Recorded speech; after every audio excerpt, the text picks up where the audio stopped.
اعوذ باللہ من الشیطان الرجیم بسم اللہ الرحمن الرحیم۔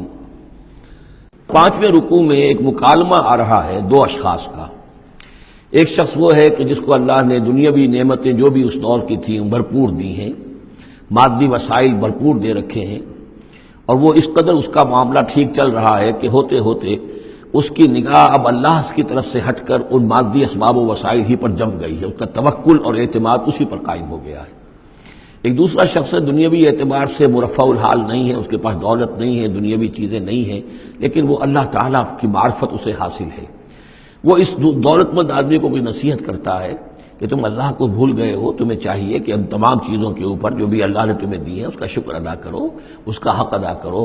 لیکن اس نے اپنے گھمنڈ میں آ کر اسے بہت تلخ جواب دیا کہ میرے پاس یہ سب کچھ ہے تو گویا کہ میں اللہ تعالیٰ کا لاڈلا ہوں، چہیتا ہوں، تم جوتیاں پٹخار رہے ہو، تمہارے پاس کچھ نہیں ہے، تمہاری کوئی حیثیت نہیں ہے، تمہاری حیثیت ہی نہیں کہ مجھے تم واعظ بھی کہو۔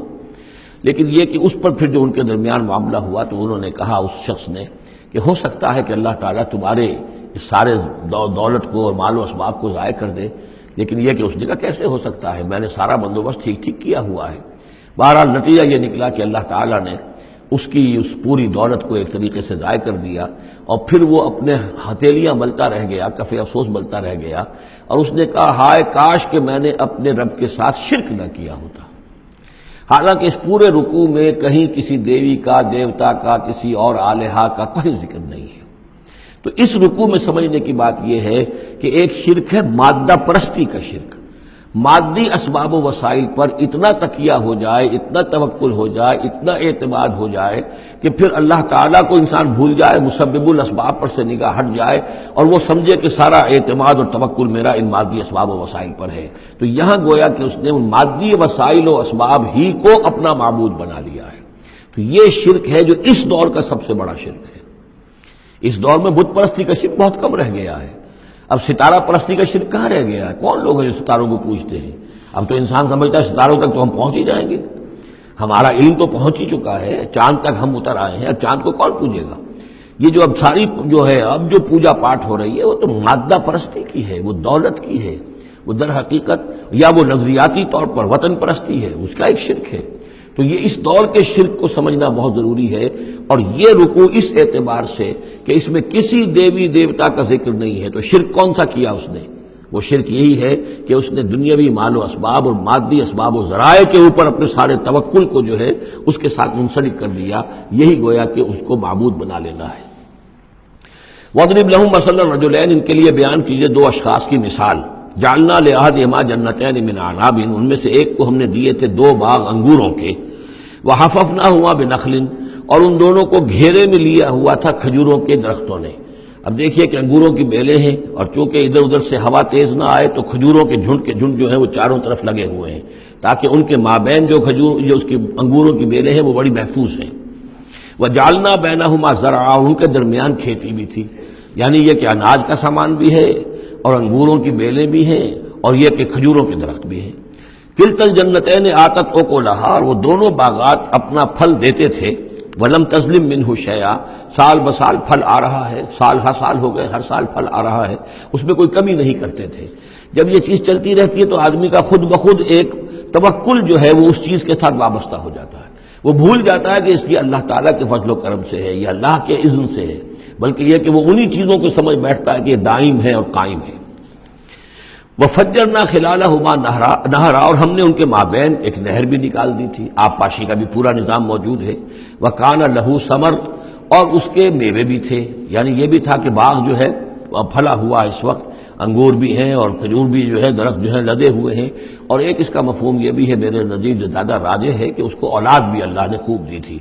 جیسے درختوں پر پھل لگتا ہے تو انسان کے لیے اس کی اولاد جو ہے اس کے پھل کی حیثیت رکھتے ہیں، تو گویا کہ اس کو اولاد بھی ملی تھی۔ فقال لصاحبہ وہو یحاورہ، تو کہا اس نے اپنے ساتھی سے، ان سے وہ گفتگو کر رہے تھے، آپس میں گفتگو کر رہا، انا اکثر منک مالا واعز نفرا، میں تم سے کہیں بڑھ کر ہوں مال میں اور نفری میں۔ اب یہ نفری کے حوالے سے میں نے کان لہو ثمر، اس کے بیٹے بھی تھے، اولاد بھی تھی، تو اس کے حوالے سے وہ نفری کی بات بھی کر رہا ہے، میرے بازو بھی بہت ہیں۔ وَدَخَلَ جَنَّتَهُ، اور وہ داخل ہوا اپنے باغ میں، وَهُوَ ظَالِمٌ لِنَفْسِهِ، اور وہ اپنے جان پر ظلم کر رہا تھا، یعنی اسی گمراہی کے اندر مبتلا تھا. قال ما اظن ان تبید هذه ابدا، انہوں نے کہا میں نہیں سمجھتا کہ یہ باغ بھی کبھی اجڑ سکتا ہے. کیا مجھے دھمکا رہے ہو کہ اللہ تعالیٰ جو ہے کہیں تم میری یہ دولت سلب نہ کر لے؟ دیکھو میں نے کھجوریں کس حساب سے یہاں پر لگائی ہیں کہ کوئی اگر آئے بھی، کوئی باد سرسر آئے یا کوئی اور بھی ہوا کا تیز لو کے جھونکے آئیں تو وہ میری انگوروں کے بیلوں تک نہ پہنچے. یہ گویا کہ سینٹینلز کھڑے ہوئے ہیں، کھجور کے درخت جو ہیں وہ روک رہے ہیں. پھر میں نے یہاں پہ آب پاشی کا نظام ہے، نہر چلی ہوئی ہے. ما اظن ان تبید هذه ابدا، میں نہیں سمجھتا کہ میرا یہ باغ جو ہے کبھی ایک کے برباد بھی ہو سکتا ہے. وما اظن الساعة قائمة، اور یہ جو تم قیامت وغیرہ کی بات کر رہے ہو، اول تو میرا گمان نہیں ہے کہ کوئی قیامت کھڑی ہونے والی ہے. وما اظن الساعة قائمة، میں نہیں سمجھتا کہ یہ قیامت ہونے والی. ہاں ڈکوسلے سے ہیں، کچھ بڑوں سے سنا تو ہے. اور یہ کہ وَلَئِن رُدِدتُّ إِلَىٰ رَبِّي، اگر مجھے لوٹا ہی دیا گیا اپنے رب کے پاس، لَأَجِدَنَّ خَيْرًا مِّنْهَا مُنْقَلَبًا، تو مجھے وہاں لازماً ملے گا بہت بہتر لوٹ کر. اب اس کے اندر ایک فلسفہ ہے ان کا کہ جب اللہ نے مجھے یہاں دیا، اللہ کے وہ منکر نہیں تھے، اللہ نے مجھے یہاں دیا ہے تو اس کا مطلب یہ کہ میں چہیتا ہوں، لاڈلا ہوں، یا اللہ نے مجھے کچھ صلاحیتیں دی ہیں، میں نے بڑی عمدہ پلاننگ کر کے باغ بنائے ہیں، سارا اس کا بندوبست کیا ہے. تو یہ میری جو صلاحیت ہے، یہ اللہ کی دی ہوئی جو میرے اندر ہے، یہ جو خیر ہے، یہ کہاں چلا جائے گا؟ آخرت میں بھی مجھے پھر ملے گا اور اس سے بہتر ملے گا. اور تم جیسے یہاں جوتیاں پٹخار رہے ہو ایسے وہاں پٹخارو گے. وَلَئِن رُدِدتُّ إِلَىٰ رَبِّي، اگر بالفرض ہو ہی گیا ایسا، لوٹا ہی دیا گیا میں اپنے رب کی طرف، لَأَجِدَنَّ خَيْرًا مِّنْهَا مُنْقَلَبًا، تو اس سے بھی بہتر مجھے وہاں پر ملے گا.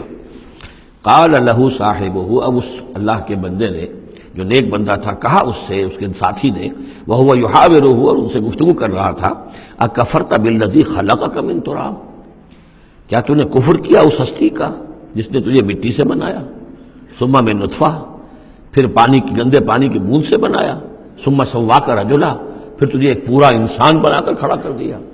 اب یہاں نوٹ تجھے کفر کون سا کیا؟ یعنی یہ کہ وہ رب مان رہا ہے اللہ کو اور رب کے ساتھ اس نے کسی اور کا ذکر نہیں کیا ہے. مطلب یہ کہ آخرت کا انکار در حقیقت اللہ کا انکار ہے. اگر تم آخرت کے بارے میں جو کہہ رہے ہو کہ نہیں میں نہیں سمجھتا کہ یہ کوئی ہونے والی بات ہے، تو چاہے تم اللہ کو اقرار کر رہے ہو لیکن حقیقت میں اگر آخرت کو نہیں مانتے تو گویا کہ اللہ کا انکار ہے. لیکن هو اللہ ربی، لیکن جہاں تک میرا معاملہ ہے میں نے تو اللہ کو اپنا رب مانا ہوا ہے، وہی میرا مالک ہے، آقا ہے. ولا اشرک بربی احدا، اور میں اپنے رب کے ساتھ کسی کو شریک نہیں ٹھہراتا. ولولا اذ دخلت جنتک قلت ما شاء اللہ، اور کیوں نہ ایسا ہوا کہ اللہ کے بندے جب تو اپنے باغ میں داخل ہوا تو نے باغ دیکھا، پھلا ہوا ہے، ہرا بھرا ہے، ہر طرف منظر جو ہے بڑا دل خوشگل منظر ہے، تو کہتا ماشاء اللہ.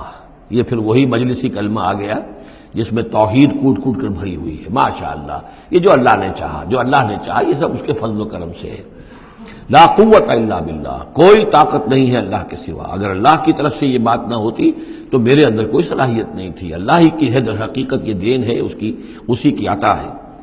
ان ترن انا اقل منک مالا و ولدا، اگر تم دیکھ رہے ہو کہ میں تم سے کم ہوں مال میں بھی اور اولاد میں بھی، فعسى ربی ان یؤتینی خیرا من جنتک، تو مجھے تو اپنے رب کے بارے میں یہ یقین ہے کہ وہ جب چاہے مجھے تیرے باغ سے بہتر باغ دے سکتا ہے. وَيُرْسِلَ عَلَيْهَا حُسْبَانًا، اور تیرے باغ کے اوپر وہ کوئی اوپر سے کوئی لو کا جھونکا ایسا بھیج سکتا ہے، من السماء، آسمان سے، فَتُصْبِحَ صَعِيدًا زَلَقًا، کہ یہ پورا باغ جو ہے یہ جو ایک ایسا چٹیل میدان ہو کر رہ جائے کہ یہاں کوئی درخت رہے نہ بیلے رہے. معلوم ہوا کہ ہر چیز جب آنکھ کھلی گل کی تو موسم تھا خزاں کا، یہ ہو سکتا ہے، عین ممکن ہے. اور یصبح ماؤہا غورن، یا اللہ آسمان سے کوئی ایسی نہ بھی بھیجے کوئی چیز بلا، تو اس کا پانی ہی جو تمہارا یہ جو چشمہ چل رہا ہے وہ پانی ہی اگر زمین کے اندر گہرا اتر جائے، یہ چشمہ خشک ہو جائے، فلن تستطیع لہ طلبا، اور پھر تو پانی کہیں سے لا نہ سکے تو یہ باغ خود بخود اجڑ جائے گا. یہ سارے امکانات ہیں. مسبب الاسباب نے تمہارے لیے اس وقت سارے اسباب جمع کر رکھے ہیں، جب چاہے گا ان میں سے کسی ایک سبب کی بھی اگر تناب کھینچ لے تو یہ سارا معاملہ جو ہے یہ تو شیش محل کی طرح کا ہے، ایک ہی جو پتھر ہے وہ اس سب کو چکنا چور کر دے گا. وَأُحِيطَ بِثَمَرِهِ، معلوم ہوتا جو بہت ہی کوئی اللہ کا پہنچا ہوا شخص تھا، جو اللہ کا دوست تھا، اور اس کا دل دکھایا اس شخص نے، جس کو تانا دیا اسے انا خیر من کہ انا اکثر منک مالا و ولدا، تو اس حوالے سے اس کا دل دکھا ہے. اور یہ جان لیجئے کہ کسی اللہ والے کا من عادى لي وليا فاذنته للحرب، تو ایک حدیث قدسی ہے، جو شخص میرے کسی ولی کے ساتھ دشمنی کرے پھر میری طرف سے اس کے خلاف اعلان جنگ ہے، تو اس نے چونکہ یہ دل دکھایا ہے۔ اور فارسی کا ایک شعر بھی بڑا مزیدار ہے کہ ہیچ قوم را خدا رسوا نہ کرد، تا دلے صاحب دلے نامد میں درد۔ کسی صاحب دل کے دل کو ٹھیس لگتی ہے، درد اس کے اندر پیدا ہو جاتا ہے، صاحب دل ہو، اللہ کی محبت اس کے دل میں ہو اور اسے ٹھیس پہنچے، تو تا دلے صاحب دلے نامد میں درد، ہیچ قوم را خدا رسوا نہ کر۔ قومیں بڑی رسوا ہو جاتی ہیں کسی ایک اللہ والے کی کہ دل جو ہے اس کی دل کو اگر تکلیف پہنچے تو وہی تب ثمرہ ہی، اس کا سارا ثمر سمیٹ لیا گیا۔ اللہ تعالیٰ نے جو کچھ اس کو دیا تھا وہ سلب کر لیا، باغ بھی ختم ہوا، اولاد بھی ختم ہوئی۔ فَأَصْبَحَ يُقَلِّبُ كَفَّيْهِ عَلَىٰ مَا أَنفَقَ فِيهَا، تو وہ رہ گیا اپنے ہاتھوں کو ملتا ہوا، اپنی ہتھیلیوں کو ملتا ہوا، جسے ہم کہتے ہیں کفِ افسوس ملنا۔ يُقَلِّبُ كَفَّيْهِ عَلَىٰ مَا أَنفَقَ فِيهَا، جو کچھ اس نے خرچ کیا تھا، انویسٹ کیا تھا، محنت کی تھی، کتنا عرصہ لگا تھا اس باغ کے پلاننگ میں، باغ کو اس نے لگایا تھا، کہاں کہاں سے پودے لایا ہوگا۔ ما انفق فیہا وہی خاویۃ علی عروشہا، اور وہ باغ جو ہے گرا پڑا ہوا تھا اپنی چھتریاں کے اوپر، کیونکہ جو انگور کی بیلیں ہوتی ہیں وہ ٹٹیاں ہوتی ہیں، چھتریاں ہوتی ہیں، وہ سب اوندھی پڑی ہیں۔ وَيَقُولُ يَا لَيْتَنِي لَمْ أُشْرِكْ بِرَبِّي أَحَدًا، اور اس وقت وہ کہہ رہا تھا ہائے میری شامت، کیا کاش کہ میں نے اپنے رب کے ساتھ شرک نہ کیا ہوتا۔ اب یہ کون سا شرک ہے؟ اس پوری اس گفتگو کے اندر کہیں کسی دیوی کا، دیوتا کا، کسی کا ذکر نہیں ہے، کسی کی شفاعت کا ذکر نہیں ہے۔ یہ ہے ہمارا آج کا نقشہ مادہ پرستی کا، آج کی ہماری ذہنیت جو ہے پوری کی پوری اس رکوع کے اندر موجود ہے۔ وَلَمْ تَكُنْ لَهُ فِئَةٌ يَنْصُرُونَهُ، اور نہ ہوئی پھر اس کی کوئی جماعت، کوئی اس کی فوج ہوتی جو اس کی مدد کرتی من دون اللہ، اللہ کے مقابلے میں۔ وَمَا كَانَ مُنْتَصِرًا، اور نہ ہی وہ اس قابل تھا کہ کسی سے انتقام لے۔ کس سے انتقام لے؟ سارا فیصلہ تو اللہ کی طرف سے ہوا ہے۔ هُنَالِكَ الْوَلَایَةُ لِلَّهِ الْحَقِّ، یہاں تو حکومت اور اختیار کل کا کل اللہ ہی کے لیے ہے، سچے اللہ کے لیے جو الحق ہے۔ یہ ولایا ہے واو کے زبر کے ساتھ۔ والی کہتے ہیں حاکم کو، مالک کو والی، والی سے ولایا بنتا ہے۔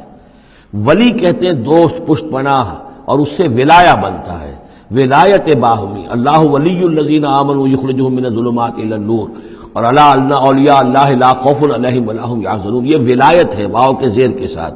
اور والی ہونا کسی کا، فلاں ملک کا والی فلاں تھا، یعنی وہاں کا حکمران تھا، بادشاہ تھا، تو یہاں کی بادشاہی، یہاں کا اختیار، هنالک الولایۃ للہ الحق، کل ولایت اللہ ہی کے حق میں ہے۔ هو خیر ثوابا و خیر عقبا، یقیناً وہی بہتر ہے انعام دینے والا، اور وہی بہتر ہے نتیجے کے اعتبار سے، عاقبت کے اعتبار سے۔ صدق اللہ العظیم۔